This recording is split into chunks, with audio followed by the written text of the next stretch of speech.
What's up, beautiful people, to another episode of the Jones Family Channel. It's me, Rickey Jones Jr., and I am oh so excited, largely because I believe this is a historic moment. I have not seen anybody interview their parents on the continent of Africa, specifically in Africa, and or South Africa. However, I think I'm the first. Y'all let me know in the comments if I'm the first or if I'm not, but nonetheless, I am giddy, excited, and overall pleased to be able to have this experience with my parents here in South Africa. First off, let me introduce them, right? Because I have to my far left, your right, my father, Rickey Jones Sr., whom I am named after. And of course, y'all know Rickey Jones III is the trilogy, right? And then in the middle, we have my lovely mother, Christine McKee Jones, in which you all probably have seen her in the comment section if you pay attention to who's commenting. She's commenting on all videos as a great supporter, as a part of the team, right? She's a part of the fam by birth, but then as well digitally on the YouTube channel. And I am excited to be able to talk to them about their first impressions of South Africa, but then as well talk through like what it was like when you first heard that we were going to make this move with the idea of helping other people, because I know we're not the only family that will make the move or is considering making the move. So, you know, they have some insights now that they've been here for some time, but I've talked enough. First of all, parents, how you all doing today? Absolutely wonderful. We're doing great. We're enjoying it so far. Been here for right around 3 weeks, having a great time. There it is. Well. There it is. So, you know, you already see it. You see where I'm getting my mannerisms from, the way I speak, talk, and conduct life.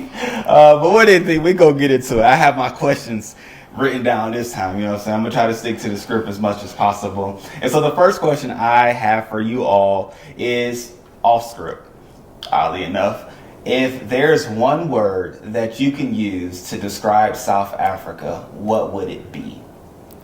Truly the motherland. I like it. So motherland. I like it. I like it. Beautiful. Beautiful. Wow. Okay. And you all have been here now, you say 3 weeks, right? 3 weeks. 3 weeks. So you've had experiences, and yet it's still the motherland and beautiful. Absolutely. First question is, what were your initial thoughts and feelings upon arriving in South Africa? Your initial thoughts. Coming off the plane, or my initial thoughts were, wow. I feel welcome. I feel at home. I feel like I'm just a blessing to the people in which I'm running in contact with. Wow. My initial thought was I definitely would not have gotten this in, I've never gotten this in the United States coming. I travel all the time, retired military. I've never gotten the welcome that I received when I got off the plane in South Africa. Wow, that says a lot. And I know, Dad, you even talked to me about hearing the welcome homes. So when you heard the welcome homes or your home, how did that feel for you? Yes, that's the first thought that came to my mind. When I got off the plane, the Delta staff, two of the men said, "Welcome home." Now that did something for my heart, did something for my spirit, to feel at home, because my ancestors came from this continent. Right. So to hear generations after that tell me, "Welcome home," did something for my spirit, did something for my heart. It let me know, it gave me the connection, I would say, from my ancestors who were taken away from here by way of enslavement. Then for me, coming back as a free black person, to hear "Welcome home" made me feel without question at home. Wow. And it's beautiful hearing from your perspective, right? Like, of course, we heard it when I came off the plane, and obviously it gives you warm feelings and it makes you feel comfortable, and it's like, wow, I guess I really am home. But to even hear that connection that you had to hearing it just I guess, illuminates it, right, for myself. And even as you were talking, I was thinking on how, you know, you all are from Atlanta. Well, not from Atlanta. You live in Atlanta. And I know you have a phrase, call it the modern day Wakanda or whatnot. That's correct. I definitely call the ATL the 21st century Wakanda. There it is. Without question. The ATL gives you a taste of Africa in America. Yes. It's the 21st century Wakanda. But now to come back home on the continent of Africa for my first time. Yes. Of course, I've been other places, many other places, but never here in Africa. And to come to South Africa and to hear welcome home, just done something for me. That's it. Without question. Right. You was gonna say anything? Or? No, I'm good. Okay. How did it compare to your expectations? Because of course, you know, you probably had various thoughts about what the continent was like, or even South Africa in general. However, now that you've been here, that you've come here, how did it change as far as your expectations now that you've experienced it? I'm getting emotional.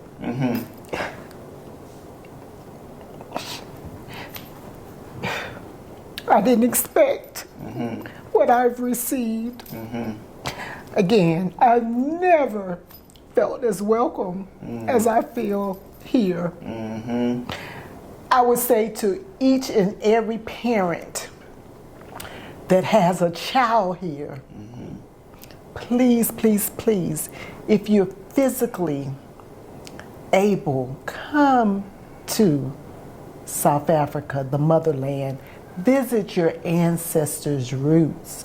It's absolutely breathtaking how people just take you in. They love on you, and it's sincere.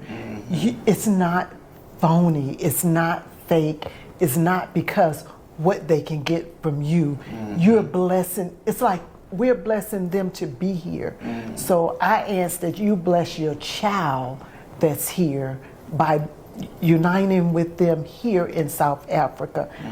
I didn't expect it. I didn't even know I was going to get emotional trying to describe the feeling that I have. And I often hear people say that it's hard to leave. I know my stay is very short here now, and I did not expect to get emotional.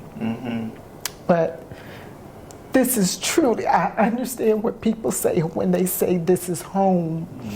This is truly some fertile, blessed ground in South Africa. So very true. So very true.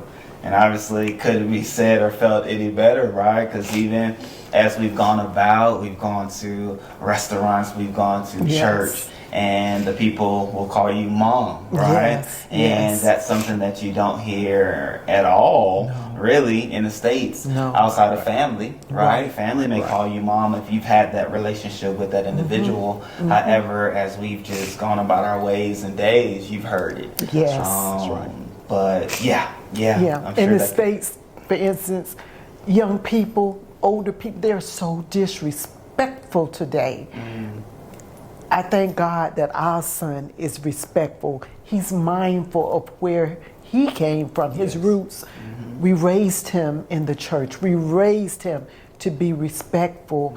And today, I'm getting all of that respect back from the people that I meet here in South Africa. Young people will say to other young ladies, sister, call them sisters. But when they talk to me, I'm mother. And I feel so proud and honored. I could go on and on, but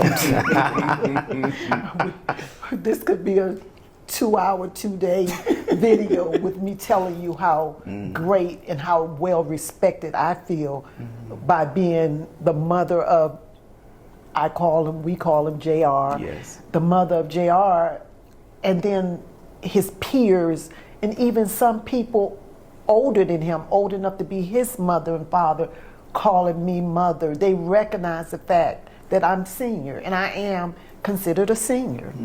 Absolutely. Absolutely. How about you, Dad, as far as expectations? I would say expectations I had was built upon one of my professors. Yes. I attended Carver College in Atlanta, and he's from Cape Town, South Africa. His name is Professor Benjamin Jacks. And so he made it clear to us, his students, that Africa is a great place. Africa is very affluent, especially South Africa. There's many things there in Africa that we experience in America, and even some beyond. And then also the expectation that you gave us before I got here. Gotcha. So I was prepared to see a modern South Africa. Yes. To see a thriving South Africa, to see people who know themselves, yes, and is striving to be all they can be. So I was expecting that, and so I got it. Once I got here, yes, and once we had a chance to come to Sandton, yes, Rosebank, and yes, to see other things. So my expectations was pretty much fulfilled. Okay. But also got some things beyond that as well. Right. And seeing the respect, seeing them call her mama, yes, you know, yes, those that are not related to her, but yet call her mama. They would say mama. So yes, the expectations was fulfilled. Yes, no, I love that. I love that. Even with what you were sharing, could you share a memorable first encounter or experience that stood out to you while here in South Africa? I don't remember her name, okay, but there's a lady that works in the building here where we are. When I met her, she shared with me that she's our grandchildren, Rain and Rickey's grandmama here in South Africa. And that made me feel good to know that there is someone my age, younger or older, I'm not sure of her age, but thought it enough of my grandchildren to take them in as her grandchildren. That blessed my heart to know that they're mothers that want to be mothers and not trying to be younger than who and what they are. So that was one of the best things. It's just so many, countless. Yes. But I would say among the countless ones, that was the one that really blessed my heart. Yes. I like it. I would say the first impression encounter, I would have to go back again to when I first got off the plane. Yeah, it's nothing like it. And those two black men, those two South Africans said, "Welcome home." Another one I can think of though was when we were walking, going to the gym. Okay. And some of the Sandton employees here in the building took the time to talk to you and to talk to the children and to convey to them about the culture of Africa.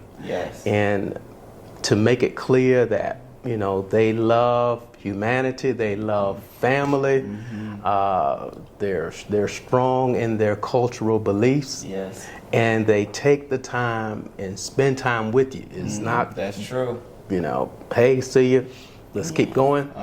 No, we gotta stop, we gotta talk.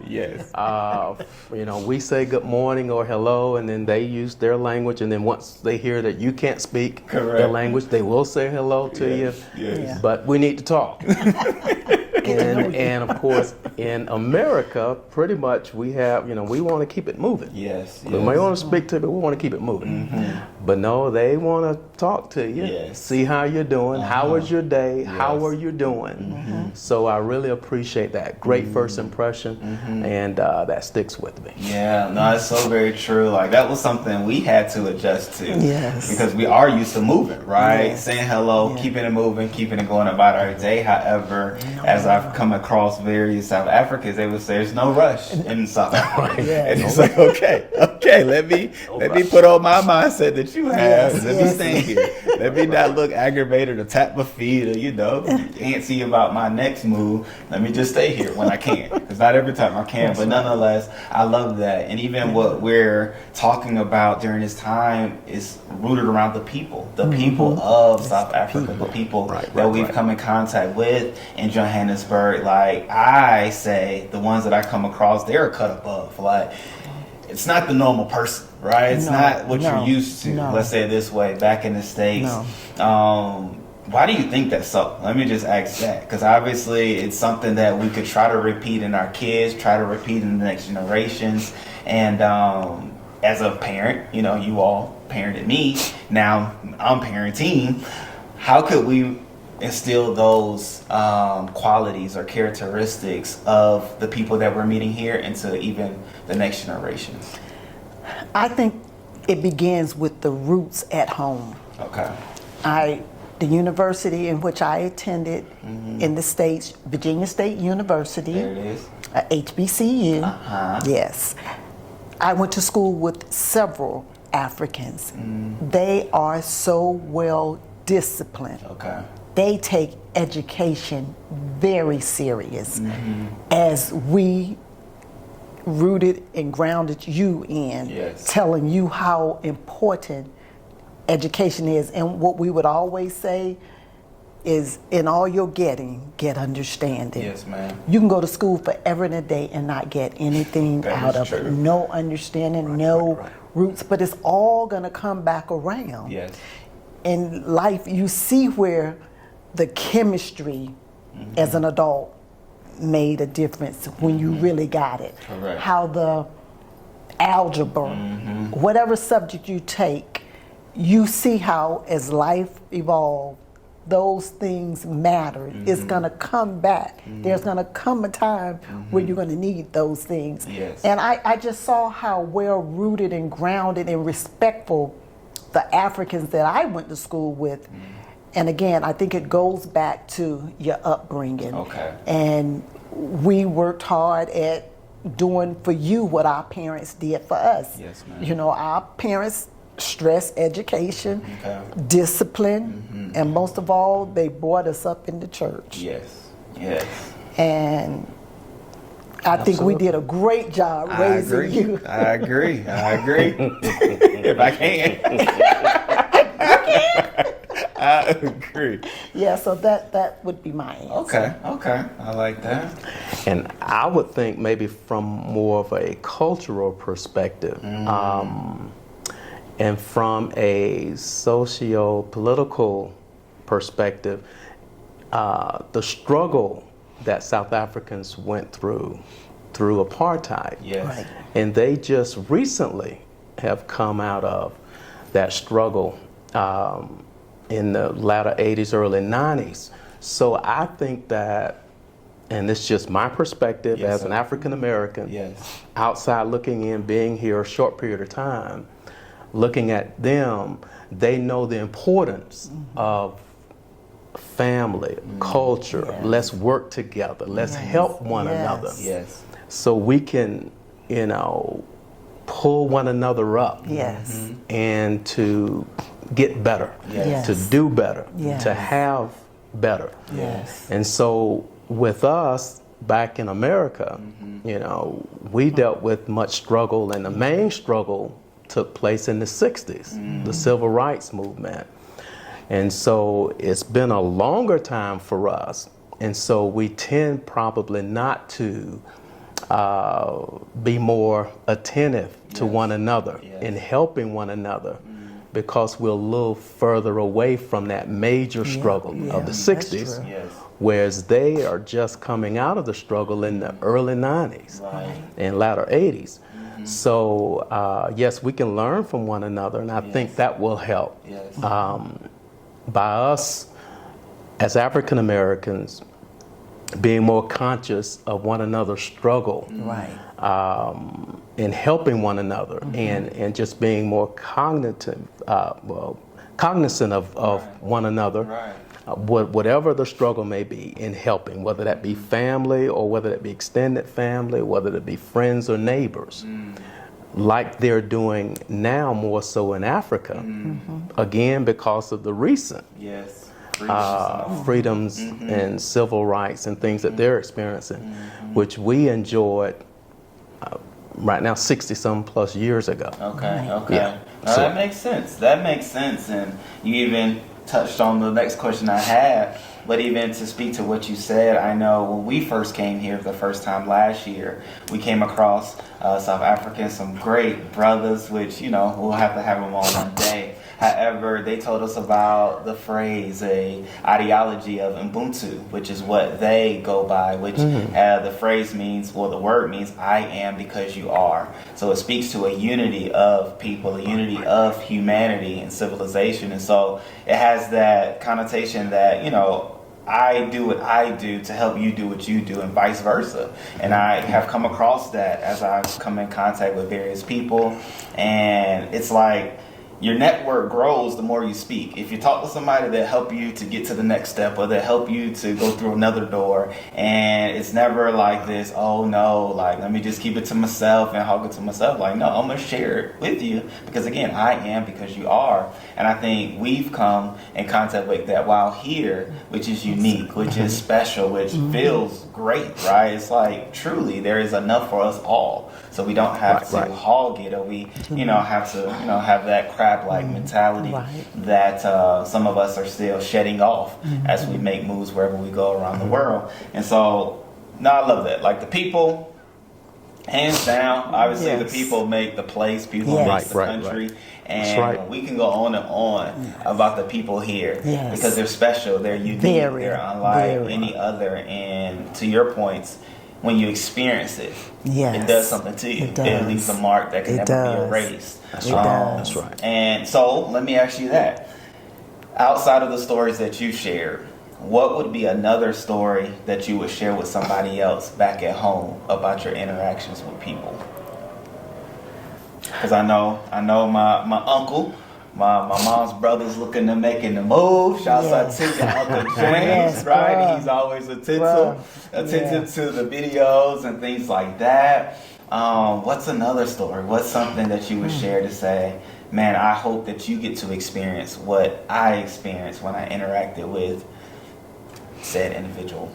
I know without a shadow of a doubt, James will love it here. James has the same spirit in which you have, in which Rickey and I have, Rickey Sr. and I have. And he will fit in well because, number one, he's very unselfish. He's most giving, and he's super smart. Okay. So I think he will be able to get here and navigate and be a blessing to the South Africans that that he come in contact with, because I truly believe it can't be a selfish thing. You have to reach back and bless someone else. And I may be going into one of your next questions, but the thing that I want to share is how blessed I was on Sunday when we went to Rivers Church. As my husband pastored, he had a slogan at the church that went like, each one reach one for the one who died for all. Right. Once again, each one reach one for the one who died for all.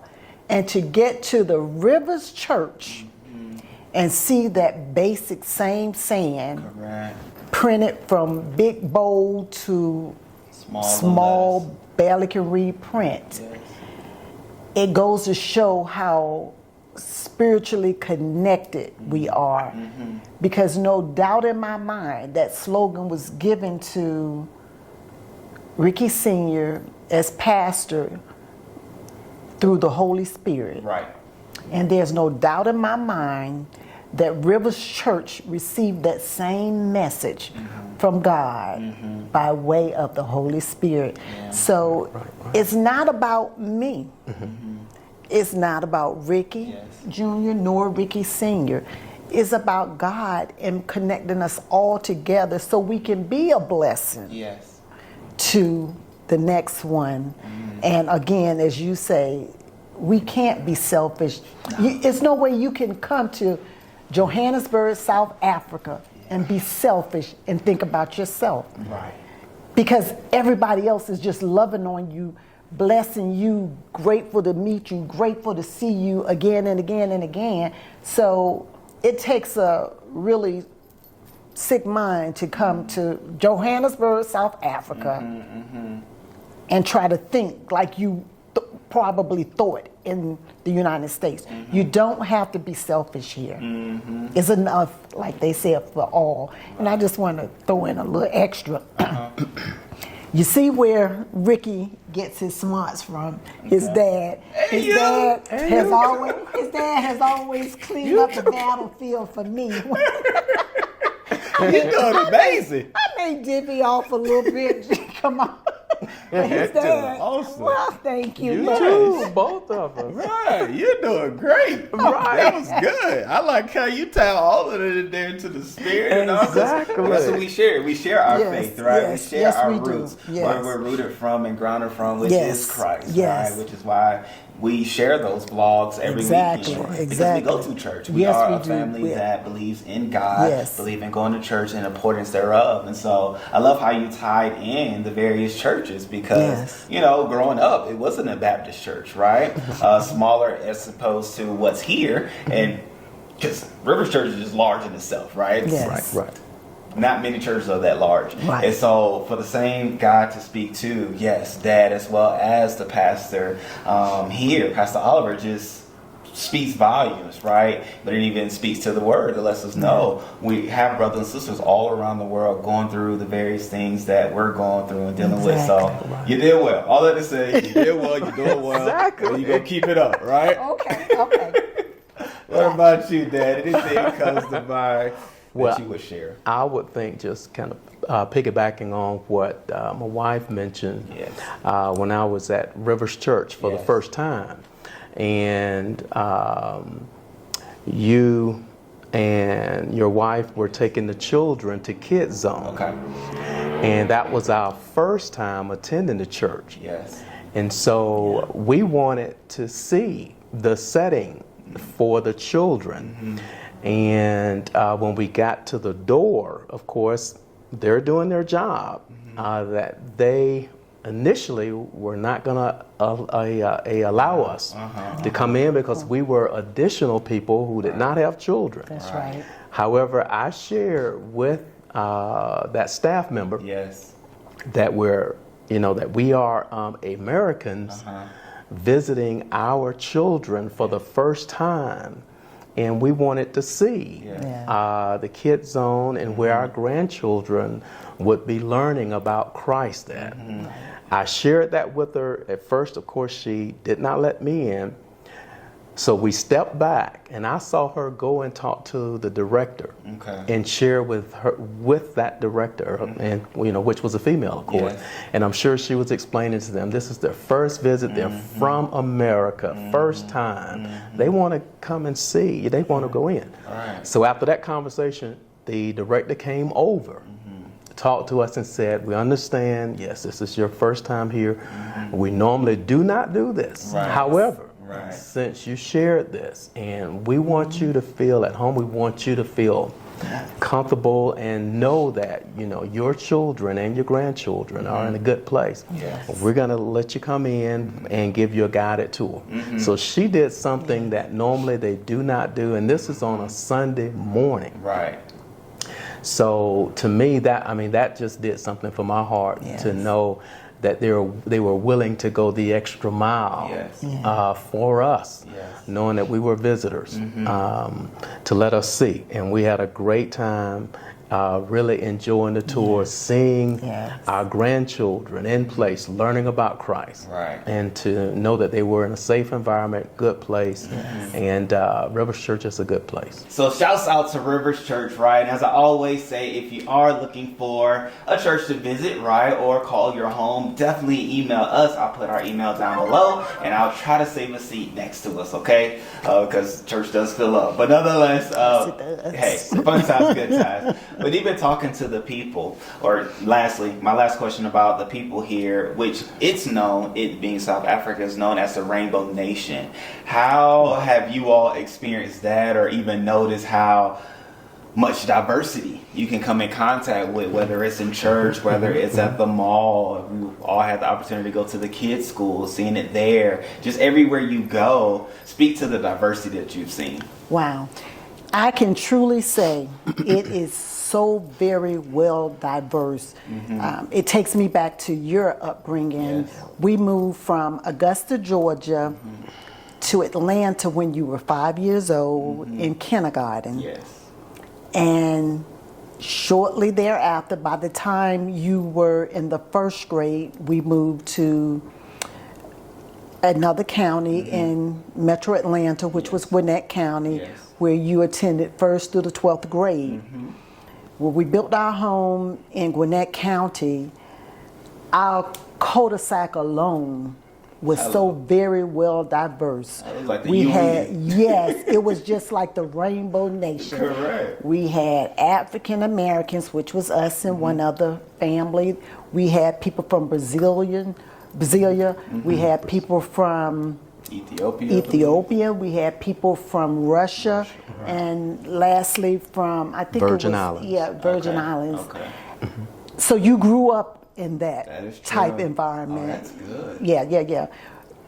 And when I got here, I was just taken aback to back in our early days when we first moved to Atlanta, how well diverse the culture was, the subdivision was in which we built our home, our first home in Atlanta. And I can truly say, like you said, even at the school, it just blessed my heart to see how many different nationalities are there. I mean, and so to me, that alone lets you know that there's not the type of discrimination that we deal with in the United States. And just to say too, sometimes just reading some of the comments on YouTube, I don't think South Africans realize how great they have, not good, how great they have it here, living in a rainbow nation, because we all can learn from someone else. Yes. So I'm going to leave it at that because I could go on and on. Yes, ma'am. Right. I think you pretty much covered it all. I would say, too, I mean, I can just see the appreciation that the many different cultures have of one another. True. I mean, just walking in the mall, Yes. you see those from so many different cultures. Yes. Muslims, Yes. Hindus, Yes. Christians, and they all have on their different attire. Yes. Yes. And the country of South Africa make it so that, you know, if you're Muslim and if you need to pray in a particular time, at a particular time, they got a place for them. Prayer room.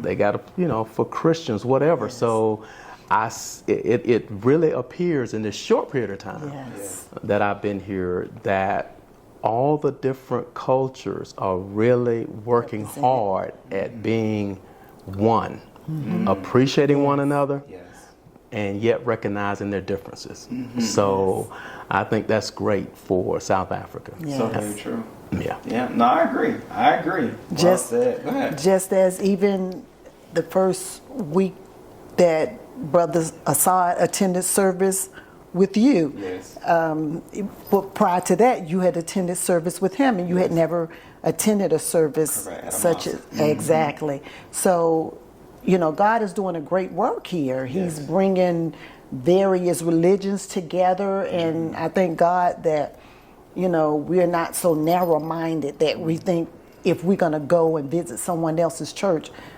all of a sudden, you know, it's going to jump on us and, you know, we're going to forget what we know or what we would believe. Right. But I thank God that Brother Assad was Dr. Assad, as most people know him. Bam, bam, bam, just like that. But I believe, you know, with him willing to step out and connect with his brother's faith, just as you did with his, I think is a great thing, and it just goes back to show how well diverse Johannesburg, South Africa is. No, Yes. I agree. I agree. And even speaking to the country, speak to the beauty, right? The beauty of the country, the beauty of the buildings, the beauty of the landscape, the beauty of the architecture. Yes. Like, the list can go on as it pertains to the beauty. First off, question-wise, how, knowing that you've seen YouTube videos, right? We posted, we shared, we told you all about it. How was it in person as opposed to seeing it online or on the phone or on YouTube? Seeing is believing. And when you look at something through your own eyes as opposed to through a camera or through a YouTube video, it's different. Yes. Because they can't capture everything. Right. But to physically be here and see how great these minds are to build buildings such as I'm seeing, that I don't see downtown Atlanta. I don't see some of the shapes and the things that some of these buildings can do, like how there's this one building where it looks like it's a wave going on.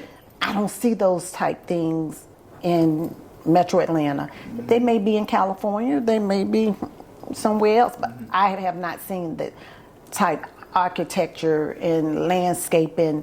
And it's always someone working on the roads to maintain and to keep things up.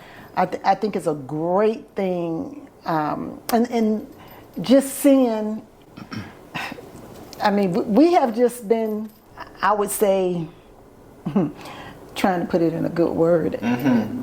But the bottom line is we've just been lied to over the years. That's the bottom line. Some things you can't sugarcoat. You can, but just to be clear, I didn't expect to see as many beautiful buildings and sceneries as I've seen. And we've been getting around. We've taken a hop on, hop off tour. We've been to Soweto. And so we've been moving around in Johannesburg, well, in South Africa, I should say. And I'm just blown away with how the beautiful things are. I'm still adjusting to driving on the opposite side. Okay, yeah, we're going to touch on that. We're going to touch on that. Okay. But, you know, as I look out, I'm just really blown away because you see a little bit of California, Florida, the palm trees. You see a little bit, I mean, there's trees that we've never seen. I touched and pointed certain trees out to your dad and yourself on, oh, I wish I could put that in our backyard, you know, because we have a large backyard. And I think about the grandchildren, and I said, I can see several trees that we could put a swing on, and the children could swing in the backyard, and it still could bring shade to them while they're swinging. I mean, just beautiful trees that I've never seen before. So there's a lot that I would say once you come, it's going to take your breath away. You're not going to be able to carry it back with you other than through a memory or through pictures. But you need to see it for yourself. Oh, that's good. That's good. She shared it all. There it is. When you know, you know. No, I like that. But then to your point, well, you definitely, it's photos, right? It's photos and videos because they will check. Making sure you're not bringing back seeds and things like that. Because I had the thought, but then I remember seeing, and customs-wise, not to bring those things, so, you know, because I'm always big on gardening and planting. So I was like, man, I do, because there's a few trees that I just really love, and I've only seen them here. And however, they will continue to only be here because you know what I'm saying, they definitely do have regulations and things like that. So just sharing it with the people. Don't try to take it home. Don't try to take a cutting or a seed or a branch or anything like that, because you will get stopped.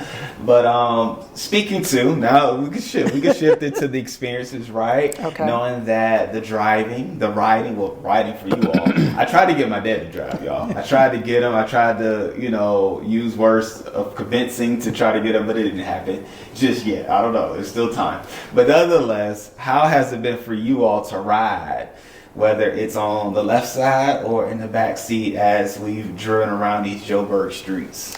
Now I can say, let me speak to that. Now I must admit, when it comes to driving, traffic, the actual behaviors of individual drivers, taxi drivers, and others, now it's something to be desired. Okay, I should say it nicely. There is some things going on the streets of South Africa that I'm just not used to. Yes. That's why I'm not driving. There it is. And as long as my son is comfortable with it and he's driving, I'm good to go. I can take a break from it. That's but true. I see taxi drivers just, Delivery drivers. to me, disobeying the laws of Oh, absolutely. driving or whatever. But Right. there's a number of things going on at intersections Yes. that I'm thinking the light is red. Why are they going Very through red. and just going through it? Very red. So now that's something that they need to do some work on and develop. But if it Works for them. if it works for South Africa, Yes. and you all are comfortable with that, more power to you. Yes. Keep doing it. Yes, yes. But you know what you won't be doing. But I know what I won't be doing. I will be the one who is riding There it is. and not driving. There it is. I agree, and I respect Rickey and Chrystle for jumping out there. We are law-abiding citizens. Right. I keep a clean driving record in the States. Yes. Some may think I'm a little aggressive with my driving. And seeing some of the things that go on with the taxis and the food delivery Yes, guys, the delivery motorcycles guys, and all. I take offense to how they cut you off, how it's against the law in the States. Yes. So I respect where I'm at. Yes. As the saying goes, when in Rome, do as the Romans. I will continue to be comfortable just being a passenger. So with that alone, I'm good. No, I love that. I love that. And even as we've driven, we've gone to destinations, right? Yes, You spoke yes. on the hop on, hop off tour that you all Yes. have had. We've also gone to the malls, right? Because that is what you do while here in South Africa, Yes. largely because everything is in the In the malls. mall. But before I say too much, speak to the mall experience here as it pertains to being here in South Africa rather than back in the States. Well, I know those South Africans that have moved from here and went to the States. Yes. I know they are disappointed with the malls. I mean, it's just, as Rickey and Chrystle would say, it's massive. There's really no way to describe the mall. I'm a shopper. Yes. However, it's so much that I'm like, I'll wait until my next visit. Every time I go in, I'm like, I'll wait until my next visit because it's just so much. And, it's just mind blowing how smart they are to put everything in there. Like they have mentioned, being able to take a buggy, Yes. a cart around from one location to the next and not have to carry all those bags and take the bags to your car.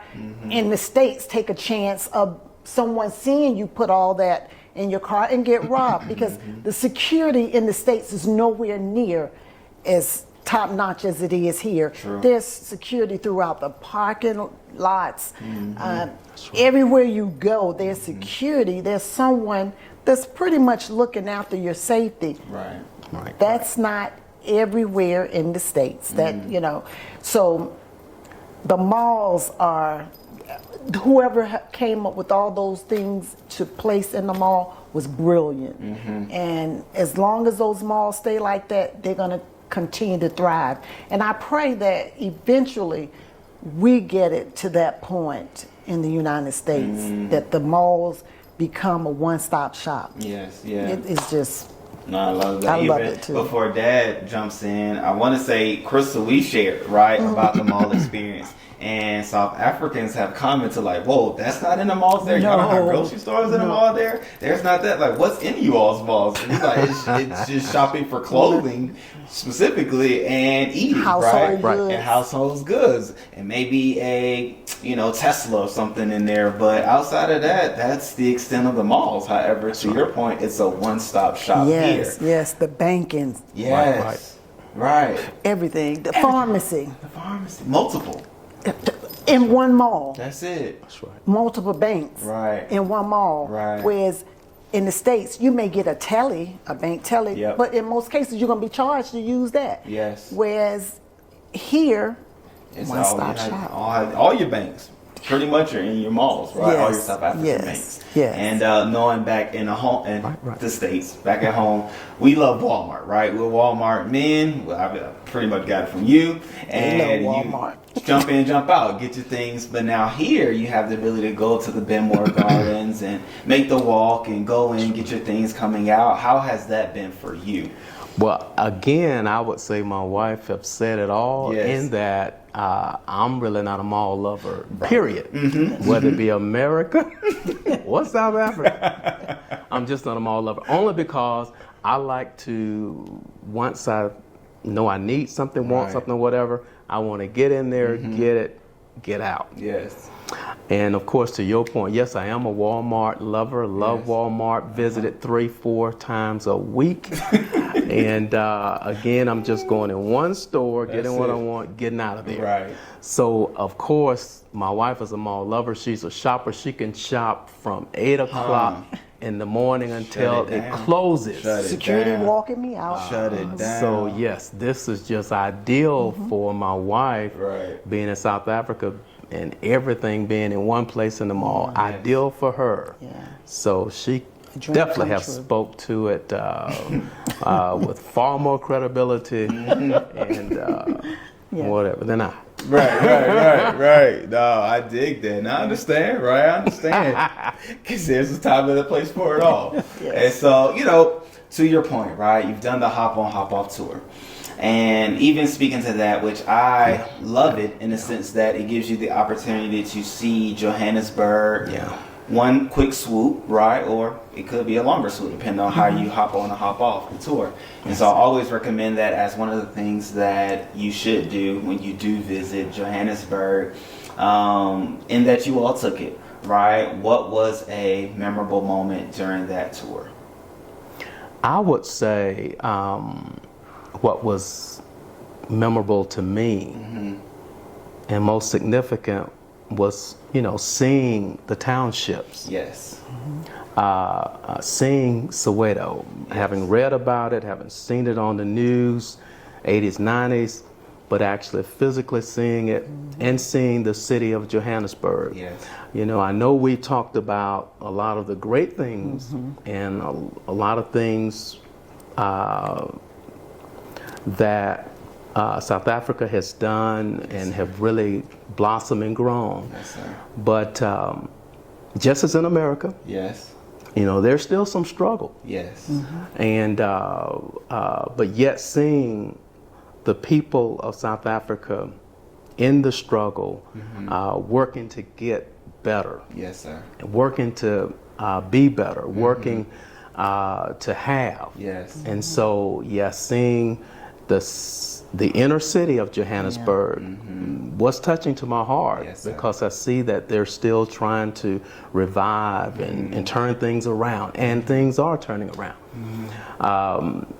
Seeing the townships, they are all levels of economic, if you will, growth, and those who are doing well. But yet there are some in the townships that are struggling still, and we see that. So I don't want to make sure we're not. Let's talk about it all. Let's talk about it all. Yes, sir. So and so that was touching. But yet to see that they're still thriving, still working every day to help one another. Yes. And things get better. Was memorable for me. Yes, sir. Yes, sir. Yeah, and I piggyback on what my husband said. It really touched me when I was on the hop on, hop off and went through downtown Johannesburg. It really hurt me. I'm a very emotional type person. Not a softie, but just but just an emotional type person. When you know, you know. Trust and believe. But it really touched me emotionally to the point that I kind of sort of didn't want to do. It took me a day or two to recuperate from what I'd seen downtown. And it's my prayer that as time go on, they can continue to work to clean things up and make things better for all. Right. We've had our struggles even in downtown Atlanta. I'll be the first to say. And I thank God for our mayor, Mayor Dickinson. He's definitely working to clean up Atlanta, and it's getting better. It can be done, and that's where the each one reach one come in, and we just have to continue to work together. Yeah. No, I love that. And even I thought about the tour guide that you all had as you spoke to the experience in Soweto. What's his name again? DT. DT, shouts out to DT. 7 languages. That's it. Awesome. Brother. Right. Lives in the township. Lives Yes, in yes. Correct. And What loves was it. guy. Yes. Yes. Yes. And that's what I was going to ask you all. How was that, being that, you know, we as Americans have the opportunity to go into Soweto that we've heard about, read about, and things of that nature, but then to be able to walk around the streets with somebody that was Yes. raised there, that still lives there, and is thriving, right? And providing for his family. How was that like, interacting with him? Yes, you said, how many languages he spoke? 7 languages. That alone Yes. speaks volumes. Education. Right, Yes. right. Yes. He took his education serious Okay. and continues to. He continues to want to teach and share what he knows with each person he come in contact with. And if you're watching this video, DT, I still want you to give a shout out to our son Rickey. I gave you all of his information. And those of you that may know DT, that's the tour guide for Soweto, please let him know. We're still trying to reach out to him. We would love to see him before we leave. There it is. There's still time. There's still Yes. time. And the dinner treat will be on us. Okay, there it is. All right, DT, let us know in the comments. I'll be attentive, as y'all should know my mom is as well. And we'll see. Hopefully we'll be able to get that together and work that out. Absolutely. But I know as well for you that he left an impressionable mark on you in the sense that, you know, you said he was sharp. He knew his stuff and he had a great memory and things like that. Like, with that in mind, you said she pretty much said I think she was getting ready to say something. Okay. So, For instance, on the tour, he went around and asked everybody their name and where they were from. Yeah. He actually, as we continued the tour, would call us by our name and would every so often say from Atlanta or from China or from Durban, wherever we said we were from. He remembered our name and where we were from. And that bus was full. I mean, it's not like there was 2 or 3 people on there. Exactly. Yeah, it was full, and that was so impressive to me. And he was so attentive to the needs of everybody that was on that bus. So shouts out to him. Yes. exactly. Yeah, she pretty much said it all again. But he actually remembered everybody's name, where they were from, and we were from all over the world. All over. And gave us a great appreciation for Soweto. Yes. A great Yes. appreciation for Johannesburg and where it is now, where it was prior to apartheid. Yes. What happened after the dismantling of apartheid, where it is now, and what they're doing and working on the city of Johannesburg to get it, the inner city, to get it to where it needs to be. And how the people in Soweto have great pride about where they live. They do. They really do. And they want to know your name, and they want to, they want to know one another. They still have that strong sense of community and neighborhood, and there's not a stranger that comes into the township. Right. They want to know, and so I have great respect for him and appreciation for him. Did he give you all a African name, South African name? He did. Okay. No, When he we did did not. our tour guide, his name was King but that's what he told us his name was. And he gave us a name. I've since forgotten the name, but I was just wondering about that, knowing that even Dad, while at the Benmore, as people interact with you, it may not always be English that is initially spoken, but it may be another language or another dialect. And that, I know for me, when I first experienced it, it was like, oh man, like I'm one of them. Like it made me feel I was more so at home, right? How was that for you when they spoke to you in another language? It was shocking at first, because I'm sure that they're looking at me and I look like them. Yes. And so when she spoke the language, I was in Pick and Pay. Yes. And she spoke another language, and I said, "Excuse me," and she spoke again. I don't know whether she changed the language or spoke the same. Of course, I still didn't understand it, and I said, "English, please." And then she said, "Do you have a Pick and Pay card?" I said, "No, I don't." She said, "Okay, this is what your amount will be." Yes.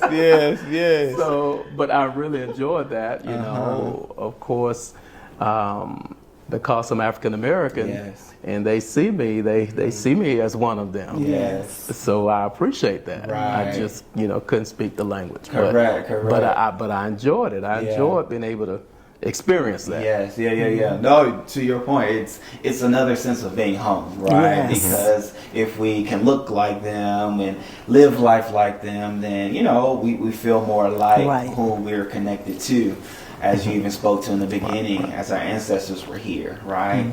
And had to make the move to various countries outside of the continent. And so even making a shift now, right? Let's get personal in the sense that I had the opportunity last year, how this all started in a sense where talking to God about making the move, and then I had the opportunity to share with the both of you all and get you all's reactions, and we've now been over, right? A year since that has happened. Let's even just sift through what that was like. So even if I was to go back, right, going back to 2012, was 2013. I think it was 2013. I graduated from LSU, and I was about to start my graduate studies. But even before then, I was just praying. I had shared with you all, after praying, talking to God, I believe that what He shared with me that I would do is travel around the world, teaching and sharing His love. Yes. And at the time, that's all I knew. And knowing that you all have had military experience and retired from the military, served in the military, how many years again? 6. 6 years in the military, both in the Army. I was like, okay, let me just go into the military, because that's a way that you can travel around the world, and I can be a vessel for God and be a chaplain. That was my thought. I was going to be a chaplain. And so going into the master's program, I had that in mind. And then fast forwarding to last year, I came to you all and was like, hey, I believe God said to move to Johannesburg. And I think I told my dad first. It was one trip. It was a summer trip when I was picking up the kids from being with you all, which they were with you all during the summertime. Shouts out to you all for doing that. And for being here even for a month during their summer. Just think about that. Like, y'all did 2 summers this year? With the kids 2 with y'all months. this year? They Yes, were it with was us with about us 6, almost 7 weeks. For the summer, correct. Right. Yeah, 6 or 7 weeks. That's it. Now y'all This here summer, again last year. during another summer, right? Correct. They're now Their summer in the southern hemisphere. Like, man, y'all double down on the summers in 1 year. How about that? But even in all of that, I shared it with Dad. Like, Dad, like, this is what I believe God is sharing with me. Do you remember your initial words? And again, you said this was about a year ago. Yes, sir. Yeah. I think I remember saying, and the way you shared it with me as well, was that God had spoken to you about going to Johannesburg. Yes. I think, but prior to that, I think maybe a year before that, I don't know whether you remember or not, you just kind of asked Dad, what do you think about Africa? You just kind of threw that out there. Oh, wow. Yeah. Okay. I said, well, I think Africa, it's a good place. I've never been. Yes. I've heard different things about Africa. And I think you had asked me about, you ever thought about going or living there? I said, well, no, God never shared with me about living there. Yes. at all, you know. And you just threw that out there. That was a year before. I do remember that now. Yeah, I got, you know, I said, okay. And then it was a year later, then you said, Yes. you know, God had spoken to you about coming to Africa, South Africa, Johannesburg, yada, yada. And of course, you know, we being, you know, spiritual people, people of God, you know, born again believers, we believe in walking by faith, not by sight. We believing and keeping in step with the Spirit of God. And we know as you have a relationship and fellowship with God, that God at times will speak to you about certain things. Yes. And so when you shared with me that God said that you were to come to Johannesburg, I said to you, if God said you're to come to Johannesburg, South Africa, you need to do that. Yes. I mean, because of my experience and my walk with God since 1983, you know, and there's been times throughout my life that God has spoken to me about certain things, just as clear as day, not an audible voice, but a still small voice in my heart, in my spirit. I could hear him just as clear as day saying, do this, do that, don't do this, don't do that, at times. So I know how God can speak. Yes, sir. And I know his voice. The scripture clearly says, my people know my voice. Yes. My sheep know my voice, and a stranger they will not follow. And there are times, of course, when God speaks with that still small voice, and you could hear him. And so when, again, he shared that with you, I said, well, if God said you're to go to South Africa and live in Johannesburg, you need to do that. Right, right. And I bring that up and ask that question because I know I'm not the only one, right, that has had God to share with them to make the move or to come over here, and they've shared it with family and they didn't receive, right, that answer as you gave me, and just to even give them the stability or even the confidence that no, you have to do what God is sharing with you to do. And even I won't call it a minor because it's not, a major result of that is even my parents now are on the continent for the very first time. That's right. And getting experience what Africa is like, right? You all been to other continents, other countries outside of America. Yes, we have. But has even skipped over Africa because of, you know, maybe it wasn't something that was on the docket or to-do list. Correct. However, with us here, it's like, no, I'm going to go see where that's it. I'm going to go see how my son and my grandchildren living and my daughter living and all of that. And it brought you here, right? Which is a beautiful thing. And, you know, even to be able to speak to the moms out there, right? Because as I shared it with my mom, I'll answer for her. And just see how that has shifted. Because when I didn't split, right? So I was smart, y'all. I first shared it with my dad because I knew that would be like the easiest one. And he would kind of give me a gauge on how I should then speak to my mom, right? But he was so smooth. It was like, oh, man, did it do anything? But I was like, okay, let me just share the truth. At the end of the day, all you can do is share the truth, say the truth, and it'll set you free. That's it. In so many different ways. And so went to my mom, same day, probably about 15 minutes later. Hey, Mom, got something to share with you, and I just need your attention. And hey, I believe that God shared with me, for us as a family, the four of us, to move to Johannesburg, South Africa. Oh, no, that's not God. Oh, no, God didn't tell you to do that. Not my babies. No, not their fault. To Africa, Johannesburg, no. And so that was that pushback, which I expected it, right? I expected it from both. However, my dad didn't prepare me for what would come from her. And at the end of the day, I was like, okay, I'm going to just, let her have a moment, right? Because mama's going to be mama at the end of the day. And what we can do is to be respectful, right? And let them work through the different things. Because I know what I heard, and I knew she had to work through what was said, because that's a shocker, right? So even just to speak to just that, like Mom, you had to work through it. Correct, right? Just like I definitely did have to work through it, to what it would even mean, which I haven't even fully work through that, truth be told. And I think God is good for that. However, to speak specifically to the point of when a child, right, or a loved one, or somebody that has a confidence in the person that they're sharing with this move, right? How would you, after now being on both sides of hearing it and then experiencing what South Africa has to offer, would there be any word of advice that you would give to mothers, to aunts, to grandmothers and all that is hearing, oh man, my family's about to make this move? If you trust God, trust the process. Because what God has for you is for you. Yes. You heard what God spoke to you about. He didn't speak to me about it. You shared it with me. Yes. So initially it was a shock because, you know, the children were there. I had, you know, you were talking about taking the grandchildren away. It was...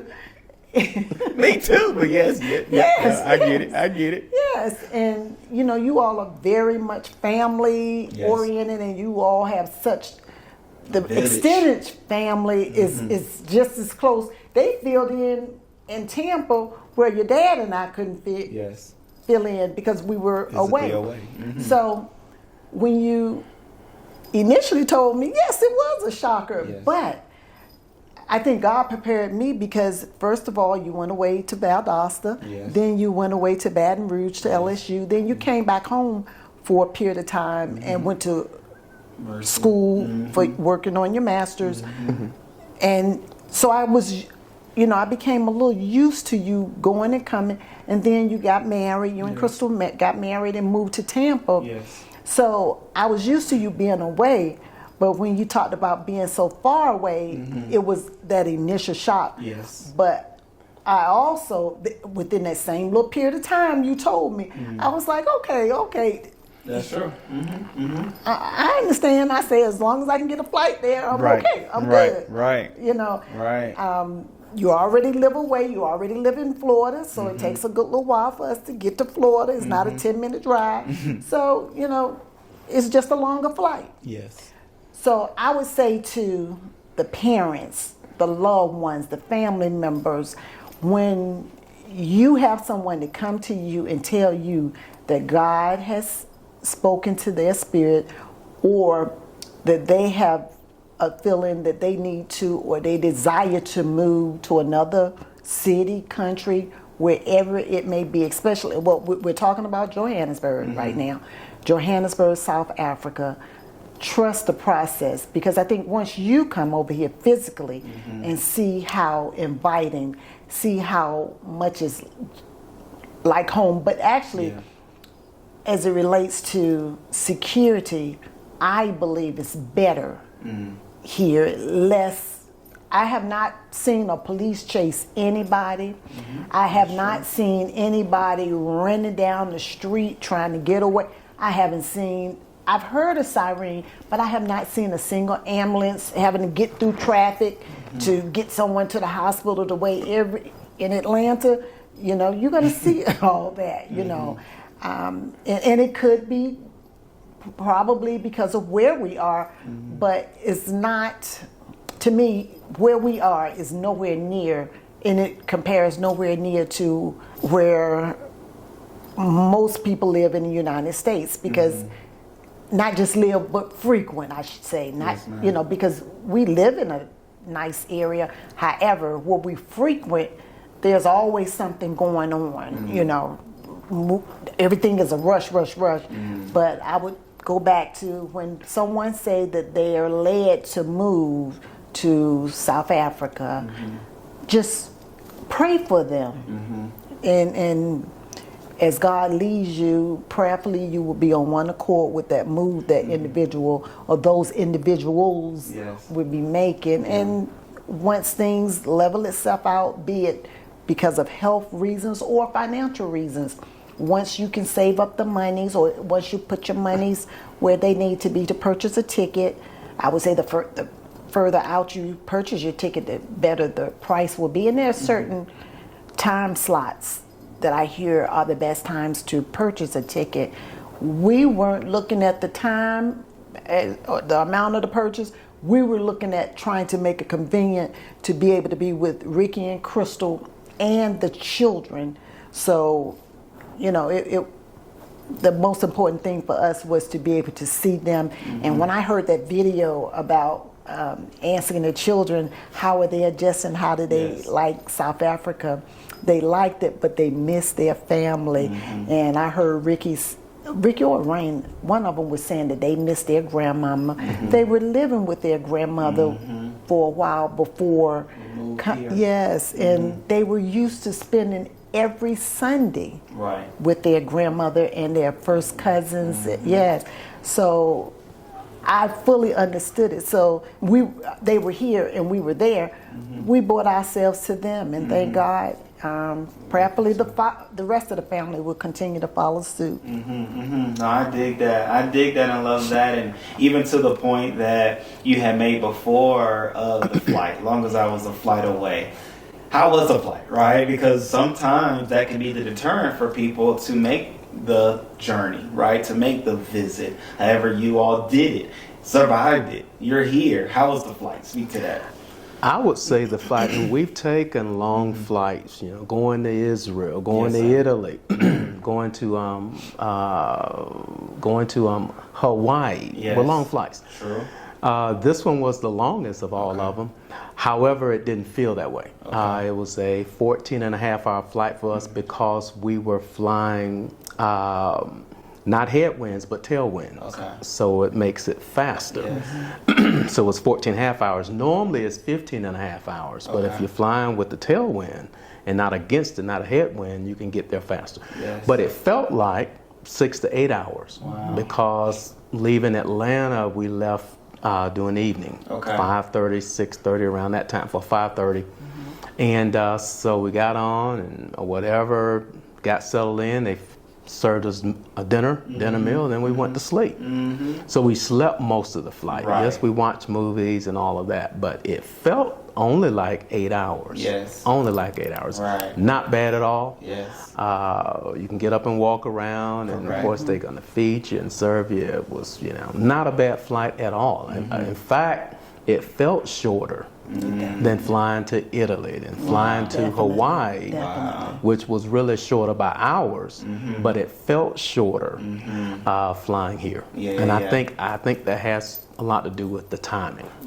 We left at 5:30, we ate dinner, and then as we normally do, going to sleep, 9:30, 10 o'clock, we went to sleep, and we slept most of it. That's it. And so that's the key part. And I even love that that was the case for you all, being that it'll help others, right? Others, because they see the number, right? Being that you all left from Atlanta, it was a straight flight from Atlanta to Johannesburg. We took the non-stop. There it is. And there's some that do have to make a stop. Okay, I get it. But at the same time, being that you did have that straight flight, some may say, no, I want to break it up, or no, it might be too long, but you did it. It didn't feel like the full 14 plus hours because you slept, right? And that's the key part that I say, just sleep, go to sleep, and it'll go by. And for you all to say that it felt like 6 to 8 hours says a lot. Go ahead. If I could just say too, for those of us that are a little more mature than others, you may want to get a sleep aid. And, you know, there's little gummies you can take that you can get them right out of the grocery store, the pharmacy, and, you know, or a Tylenol PM. And it felt like 6 hours max to me.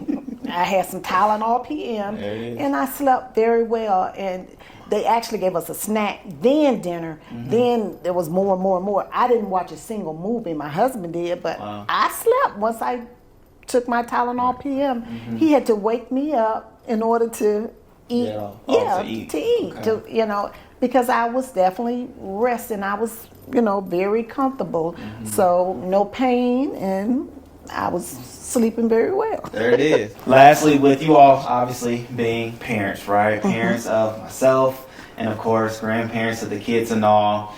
How would you say, knowing that you are going back, that you're not here forever, how do you feel going back, knowing the experiences that you experienced here, knowing where we are, how, you know, safe it is, and the food that we get to eat, which we didn't even talk about food. Oh man, I don't know how I skipped that. But nonetheless, all the experiences that you've experienced while here, how do you feel going back, knowing what we are experiencing? If I could go first. Go ahead. I have to bring the food in. Okay. Thank you. Food is just excellent. Yes. Excellent. It is, you can tell it's not a lot of processed food. You can tell the food is fresh, not shot up, injected with this, that, and the other.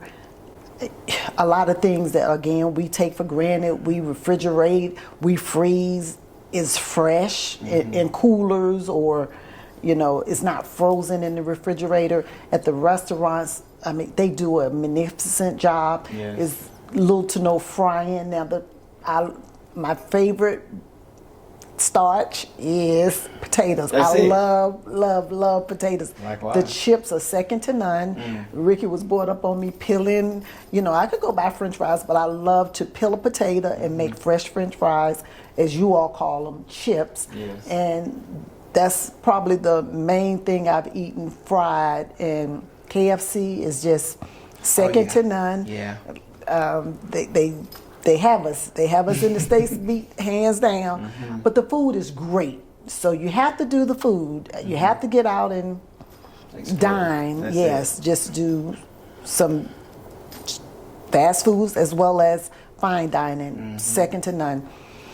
But in answer to your question about how do I feel about going back, the safety of my family, my son, my daughter, and our grandchildren, I feel really good because I know you and Chrystle made great decisions as to who you affiliate yourself with, who you associate yourself with, because for the most part, I know that you all are going to be connected to other believers. Now, you know, you meet some people that may not say that they believe in Christ or they are born again Christians and they have a good heart, but you're going to affiliate yourself with good people. Yes, ma'am.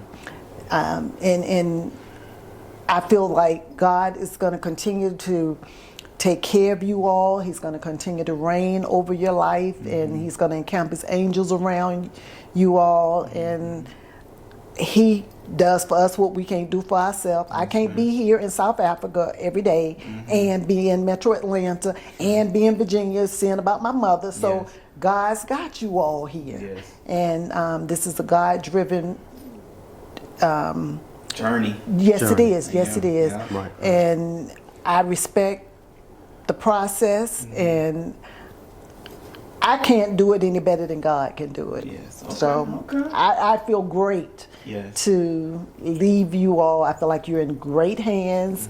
But I'm just going to miss all this luxury and this good life and this good